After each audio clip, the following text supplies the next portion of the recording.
During last week's Community Safety Committee meeting at Barrie City Hall, Barrie Police Chief Rick Johnston and his team presented to the Council about various police initiatives. The focus was on community safety, trust, professional excellence, and operational efficiency. The police department detailed initiatives such as proactive policing, partnerships with mental health teams, and transparency through data sharing. Police department's metrics tracking effectiveness include harm reduction, community trust, and internal wellness. Questions from Council emphasize balancing evidence-based policing with public perception, particularly addressing feeling of safety in the community, traffic concerns, and the role of public relations. I did have, after the conversation, a couple of things popped up in my mind. One of them is because you are evidence-based, and I love that.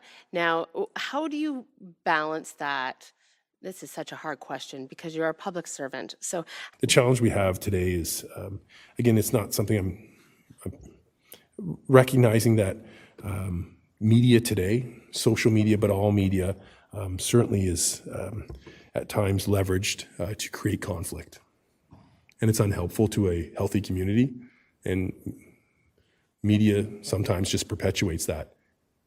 And so that's a sad comment on our society, but certainly when we play an unwitting role sometimes, we do some great proactive work, and we should recognize our officers doing great work. But sometimes when you're inundated with that great work, then all you're seeing is our community members are seeing, seizures of this, and it's great because we're working hard, but it makes you feel like it's everywhere and all the time, and it's not.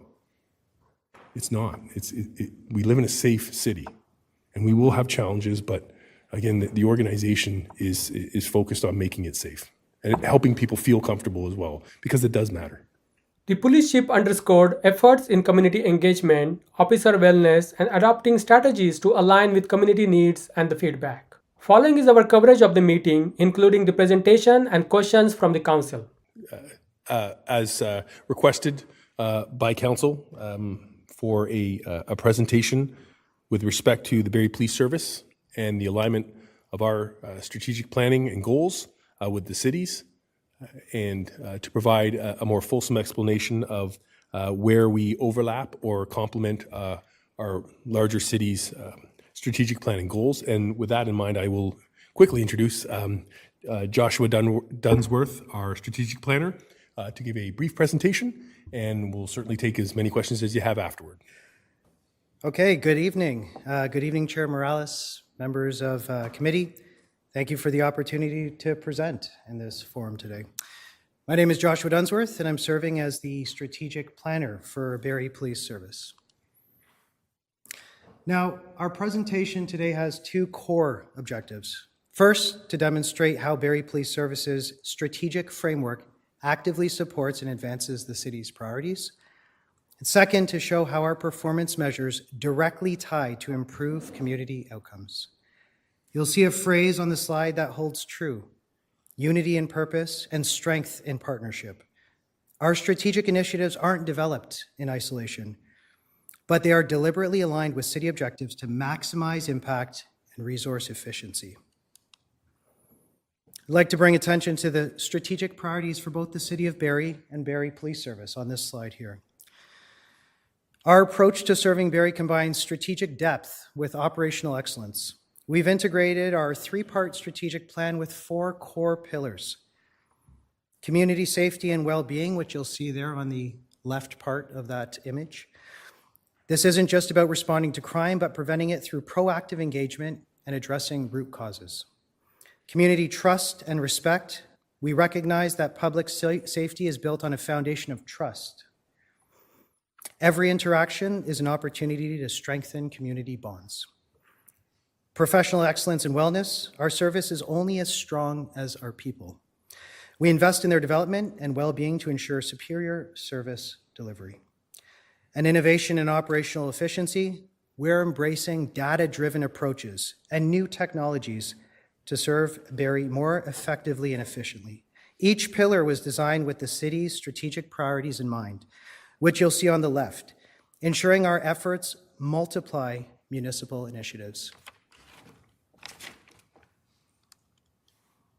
Now, through the Community Safety Committee lens, We view our role as both a direct service provider delivering core policing services and a strategic partner supporting broader municipal objectives.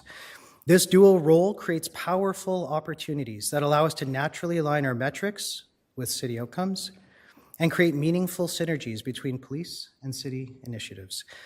This alignment allows us to maximize the impact of every investment in public safety while supporting the city's broader objectives for community well-being. When we map our activities against city priorities, we see 5 key areas of alignment and the frameworks that underpin our respective plans: affordable living, community safety, building a thriving community, supporting infrastructure investments, and responsible governance. These aren't just parallel tracks, they're integrated approaches where police activities directly support and enhance city initiatives. Over the next few slides, I highlight where we directly and indirectly support these priorities of the city. Now, these slides are structured in such a way where we have city goals, examples of them on the left, depending on your vantage point of this. And on the right side, we have Barrie Police's. Now, for affordable place to live, Barrie Police Service is dedicated to keeping communities safe through concerted efforts such as SEPTED audits, that's crime prevention through environmental design, in target neighborhoods. We have proactive policing towards prevention of crime. And by creating safer communities, we open up an environment to attract talent, increase jobs, and allow for additional local spending. Community safety is the core of our responsibility. We are passionate about our data-driven deployment, which focuses resources where they're needed the most. We've adopted high visibility patrols, including a focus on the downtown core. Our traffic management tactics balance enforcement with education. These transformative efforts enable us to make smarter, more targeted decisions that truly enhance community safety and trust. Thriving community. We are committed to our community, and this slide highlights some photos of our members in the community making a difference. We have many community engagement programs aimed at creating dialogue and understanding. We have growing partnerships with community organizations, such as the newly announced CARE team. This CARE team allows for a paramedic and mental health worker to be dispatched for certain call types in specific situations. Infrastructure investments. Barrie Police Service actively supports this goal of the city in partnership by keeping public spaces and roads safe during periods of critical infrastructure improvements. We share the city's commitment to environmental stewardship, and we're acting on it by integrating electric and hybrid vehicles as well as e-bikes into our fleet. Responsible governance. Both of our organizations respect and uphold the importance of transparency and accountability to our public. Shown on this slide, we have transparent data sharing, our annual report, community safety data portal, community safety survey, our board presentations, budget presentations, all available to the public. And in fact, coming soon, we'll have a guided walkthrough of our community safety data portal on our Community Safety and Wellbeing Officer social media page. So stay tuned for that. We make data-driven, research-backed decisions that enhance our fiscal responsibility and operational efficiency. By being transparent with our data, we invite accountability and encourage open dialogue with the community. Now, let's shift our attention to our strategic and performance measurement approach, which is intentionally sophisticated, as it utilizes a tailored, hybrid approach that combines best practices from different areas. We have goals, activities, objectives, and performance, or this GAOP framework, which is used for strategic alignment. We have a balanced scorecard, the principles from it towards performance measurement. We use OKRs, which are objectives and key results towards our goal setting.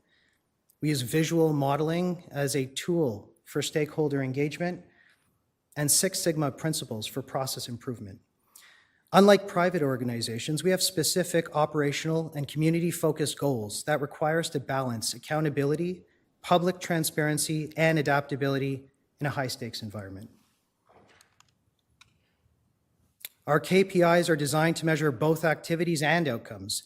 We have leading indicators which track our activities, examples being proactive patrols, proactively detected harm or harm that's been prevented, community engagement events, training and development programs. We have lagging indicators, which measure our impact. You'll see examples of high harm crime, community satisfaction, traffic collision rates, and you'll notice our consistent 5% improvement target across our metrics. Now, while 5% might appear modest, it's intentionally set as a gateway to deeper analysis, not a final destination. For example, 5% shift in our harm-based crime rates just isn't a number. It prompts us to ask crucial questions. What types of crimes are driving this change? Are we seeing shifts in different neighborhoods? What underlying factors are at play? The 5% threshold acts as a trigger point for deeper investigation and understanding. It's not about hitting a number. It's about understanding the story behind that number and taking informed action.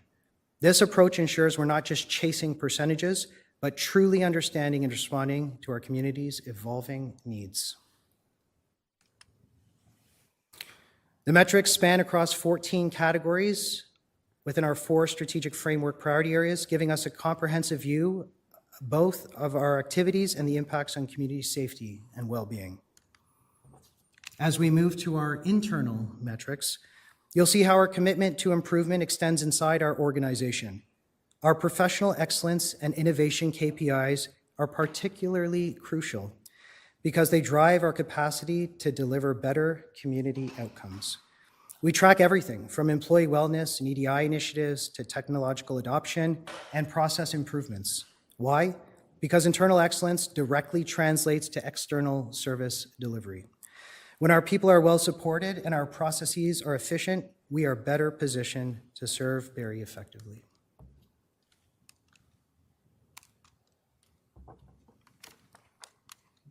I'm having clicker-related issues, but I'll close off by saying the Barrie Police Service's strategy is fundamentally aligned with city objectives through clear strategic alignment, measurable performance indicators, data-driven decision-making, community-focused approaches.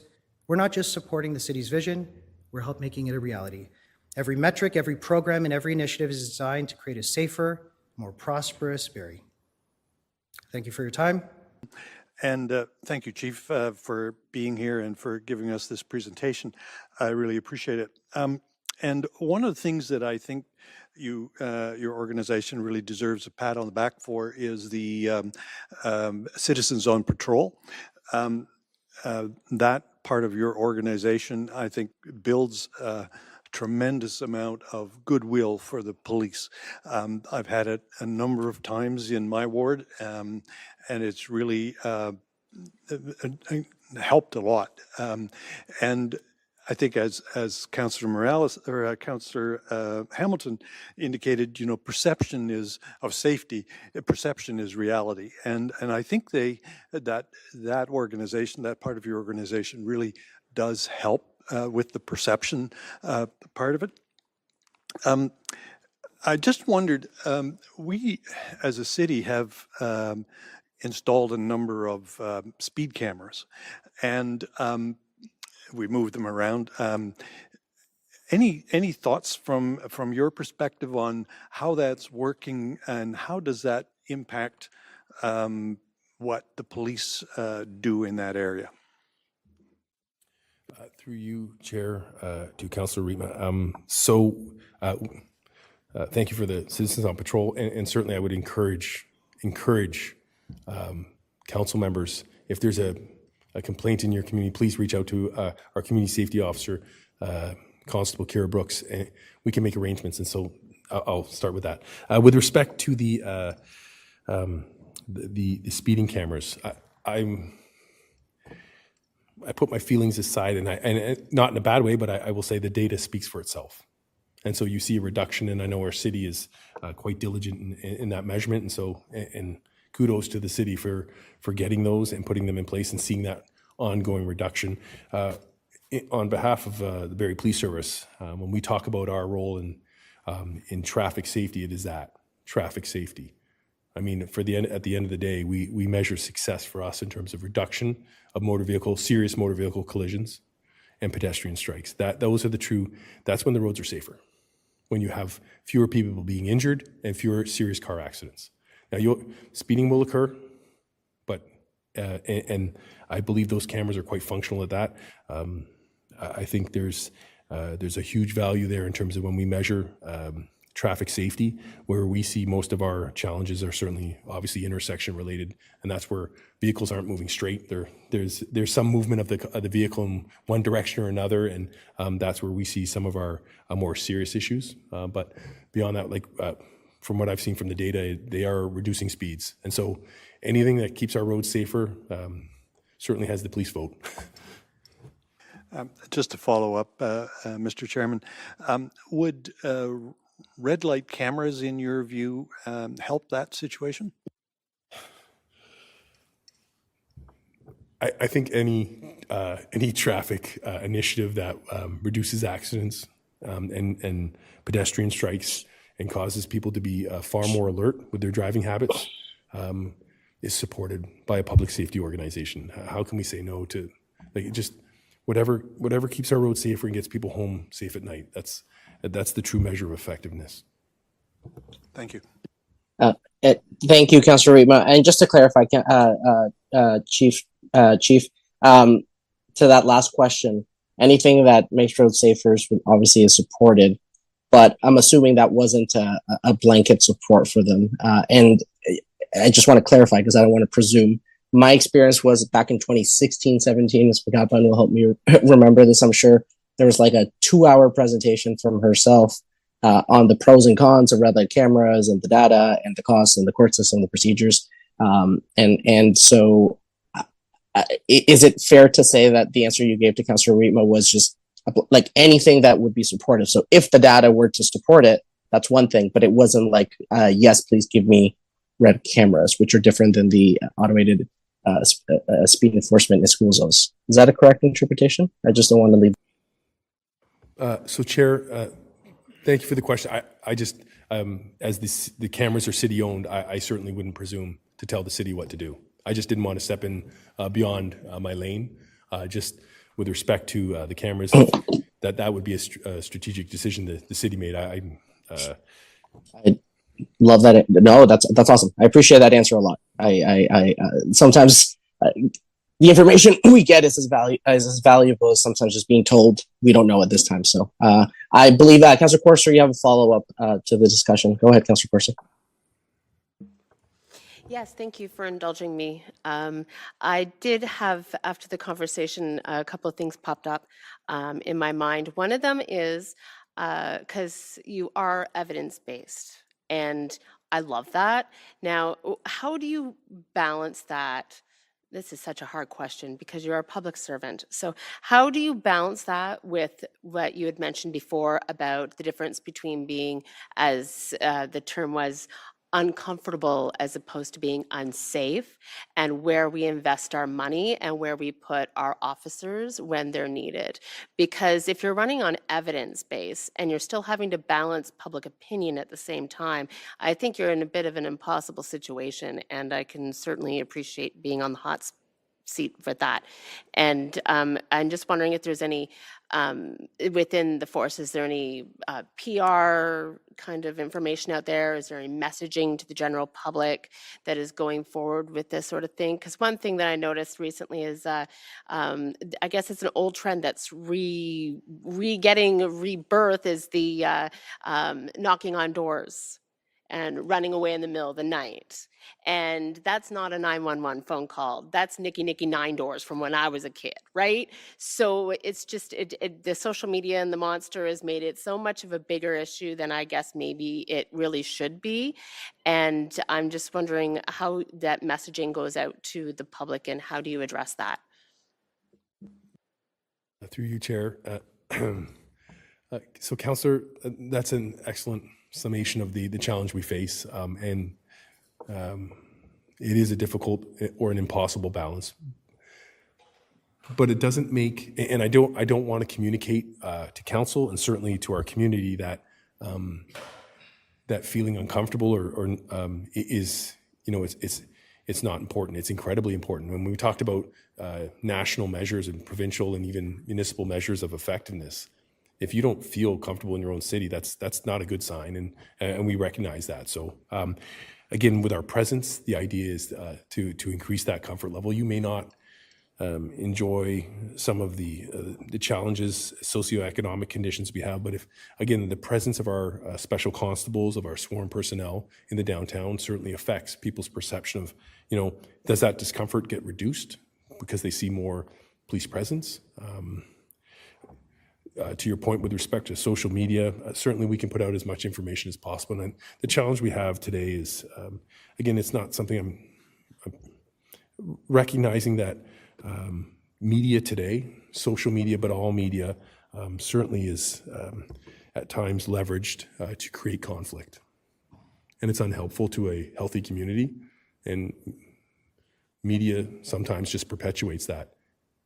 And so that's a sad comment on our society, but certainly when we play an unwitting role sometimes, we do some great proactive work, and we should recognize our officers doing great work. But sometimes when you're inundated with that great work, then all you're seeing is our community members are seeing, seizures of this, and it's great because we're working hard, but it makes you feel like it's everywhere and all the time, and it's not.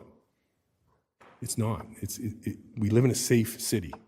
And we will have challenges, but again, the organization is focused on making it safe and helping people feel comfortable as well, because it does matter.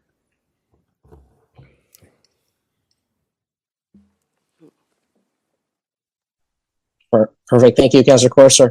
Any other members? Councillor Nixon, go ahead. Thank you, Chair Morales, through you. Thank you to both of you for your presentation. Just want to touch briefly on the health and safety, the health issues with a lot of officers being off on stress related. First of all, we wish them all the best, and we want them to recover and be back on the job soon, because that's, I'm sure, where they prefer to be. But just to compare the numbers now, the amount that are off now, when you look at the actual number of boots on the ground that we have now as compared to, say, 2 years ago, with the with hiring of the new recruits this year, last year, has that kind of balanced things off, or are we still lagging? Through you, Chair. So, Councillor Nixon, the challenge we face is, as a organization that is service focused, we'll have natural retirement levels, and so there's a replacement effort that's put in place there. I can say that those who do go off, they're more in the recent time, within the last year or two, their return to work is far shorter. Beyond that, people who've been off beyond that, their return to work has been there's more challenge there, and so when people are going off, it's for shorter periods of time. So when we look at addressing that with any type of response from in terms of new officers, it's to address the organization that was going short. We didn't replace them in the past, or just have someone step in to pick up that load while those officers were off. So our numbers are quite low compared to our comparators, and I won't speak to specifics, but certainly we're doing better than most. But it is still a challenge, because when someone's not there, someone else is working. So, absolutely, thank you for that. And just a quick follow-up: you're finding in general, maybe not just in Barrie, but across the province or maybe across the country, are we having more difficulty attracting new recruits into police work? Or are you finding the numbers that you're getting? I'm not quite sure how it works, whether they come through the college or whether they send resumes, but are you finding that the numbers are about the same, or are you getting fewer people wanting to enter that profession? Through you, Chair, to Councillor Nixon. So we're with the new Community Safety and Policing Act, there is an allowance or an encouragement more toward you can have more special constables and leveraging them more appropriately, and certainly that's a segue into policing. But I would argue that when we're looking at policing today and into the future, perhaps we need to expand that lens. And I'm not saying that You may not see the Barrie Police show up at university sociology, psychology classes, but you might at Teachers College. What are the skill sets that we need for tomorrow and today and tomorrow for policing? And there's a physical aspect to the job, but yes, there's so much more to policing. It's so complex. And we talk about emotional intelligence, and there's a skill set that I think if we haven't targeted in the past, we need to target far more. And I don't mean that negatively. I think it's how we engage with our community, and it goes back to a national measure. If one of your measures is, how effective and how transparent and how you treat people with dignity matters, then we have to put some focus there. And Barrie Police is challenged with getting more people, but not. We're still getting door knocks that people want to come in and do this, because a life of service is something to hold up high. Very good. Thank you very much. That's a great life lesson to finish it up on. Councillor Degusi, I see your camera's on. Go ahead. And Councillor Degusi, the only thing is I don't want to cut you off, because I definitely want you to communicate your questions to the chief. I know you've been mindful on this subject in different capacities, but the only thing is I just got reminded by the clerk that we are over time. But Councillor Degusi, go ahead. Thank you, Chair Morales. Thank you, both of you, for the presentation. Chief, on slide 9, under thriving community, it talks about building trust, fostering a strong and more vibrant community. So can you tell us any specific new initiatives that are in the plan or can be implemented to strengthen the community in alignment with the goal of fostering a thriving population? Or what kind of specific initiatives do you have for community thriving? The reason why I ask is I just finished my yearly door knocking program, and there is a huge misconceptions among some residents that they are feeling unsafe. And I believe it is our responsibility to change that perception. So any new specific initiatives to address that issue? So through you, Chair, to Councillor Negusi, I actually thank you for the question. And I will give you credit, sir. Maybe unbeknownst to you, but we just started the Citizen Academy again, Citizen Police Academy. And I do know that you had brought that up in previous years with respect to seeing that out west, and the value that had in terms of encouraging people to not only participate, learn about the policing, and then they become certainly individuals to spread that information. That's just started up. I think we're in week 3 or 4. And recognizing that group is a very motivated group, a representative of our community that we're excited to present to and explain what we do and why we do it. And I would certainly point to the Citizens on Patrol, which program lagged in COVID times and almost shut down, but certainly has been reinvigorated and has the full support of this administration, the full support. These people are volunteers and they want to make their community safer. This service owes it to them to assist them in any way, shape, or form, because they have such a great impact on our city. We're also certainly exploring and leveraging special constables, and so there's that ability to put those special constables on the road, highly visible, to assist the police in executing their duties. So they're not replacing police, but they certainly complement them. And I think there's a huge impact value there. Just follow up, this is not a question, but a comment. Last year, exactly during summertime, I had a yearly visiting program, and number 1 priority in Ward 6 was safety, traffic, those kind of issues. But this year, I just want to leave it up to you. Safety is one of the biggest concern in Ward 6, and I believe the rest of the city. So thank you so much for the presentation. Could not agree with you more, Councillor Negusi. Chief Johnston and to you and the other deputy as well. Thank you so much for your time presenting to council. So I believe those are all the questions that we have for right now for yourself and Mr. Dunsworth. So thank you for that. We will now move on.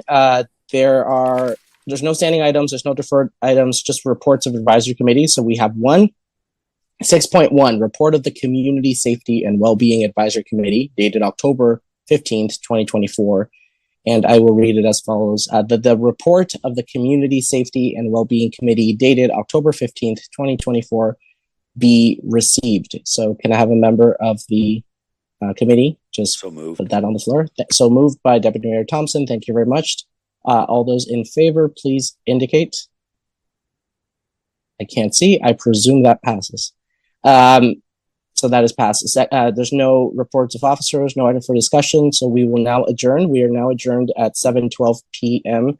And that was the update from Barrie City Hall. Thank you for watching.